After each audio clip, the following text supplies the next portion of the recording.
atletas, por exemplo, eu nunca tive, né, a possibilidade no começo da minha carreira. E aí tu vai por conta da tua cabeça, né? E já que a gente é meio louco, a gente faz muita besteira. Então, era complicadíssimo. Então, tinha muita história desse tipo, de tu, de repente, ir para um lugar e acabar no outro, né? Porque era meio uma briga de foice entre as pessoas que puxavam atletas, eram pessoas sempre de dentro do clube. E é diferente de hoje. Hoje o menino com 14, 13, 14 anos já tem um empresário que já vai negociar, inclusive, salário, né, com os clubes. Nosso tempo era diferente. Era realmente a vontade nossa de se tornar um jogador de futebol, de se tornar um atleta. E nós realmente brigávamos lá dentro por um espaço pequeno. Hoje em dia, às vezes, o jogador com 14 anos já tem o seu espaço e já sabe que daqui a 3 anos vai se tornar profissional e vai dar certo na carreira. No nosso tempo era diferente, a gente brigava mesmo, a gente trabalhava bem maluco, sem daqui a pouco imaginar que pudesse ter a chance de chegar ao grupo principal de um clube. Então mudou bastante. E essas situações como a minha, do Cláudio e as que falaram aqui, acredito que se tu pegar a maioria desses atletas desse tempo, tem alguma situação e uma história comum desse sentido. Gente, para quem não sabe, quando você foi fazer teste no Grêmio, um dos responsáveis, você disse que a concorrência era grande, era o Márcio Corrêa, era a reserva do Chico, né? Eu sabia dessa aí, né? Agora, eu vou fazer a pergunta do início. Você é louco ou é viado? Você era goleiro? Olha, deixa essa parte aí. A rapaziada já respondeu e hoje eu estou numa posição diferente aí. Na verdade, isso aconteceu. Nós temos a mesma idade, né? E só que os cabelos não continuam os mesmos. E eu me lembro dessa etapa do Cláudio e depois, vendo a evolução do Cláudio, eu falo assim, não é impossível que esse cara não passou no teste aqui. Isso é absolutamente impossível, porque nós não tínhamos um goleiro qualificado. Só que o que ele falou é verdade, né? A evolução técnica do Cláudio é uma coisa que, incrivelmente, eu avalio por um lado crítico técnico, né? De entender o que era um goleiro e o que é. Trabalho com isso até hoje. Foi espantosa, né?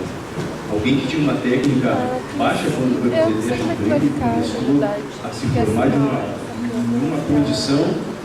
Poxa, o Cláudio foi o melhor goleiro que eu vi jogar. Então, foi um prazer ser contemporâneo.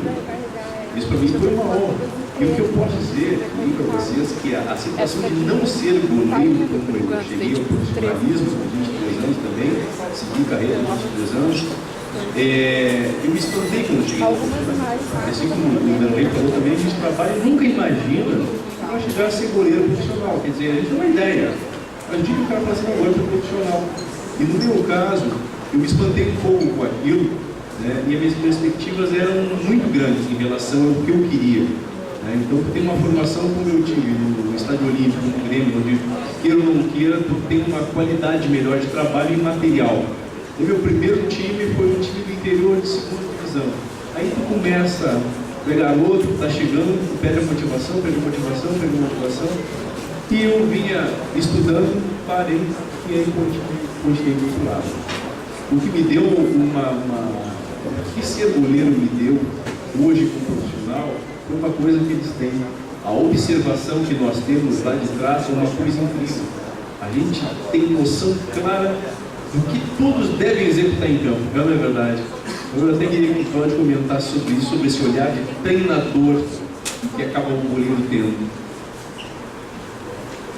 Geralmente o pessoal fala que o goleiro tem essa maior facilidade depois de uma parada no futebol de se tornar um treinador. Né? Até não tive essa facilidade. Eu enxergava bem sim, mas eu acho que esse meu lado tático assim, para ser um treinador, eu não tive não. Né? Mas é bem como ele falou, né? O goleiro é um grande observador, ele enxerga tudo, ele tem que ser um comandante mesmo da taça, porque ele tem todos os espaços e tudo mais.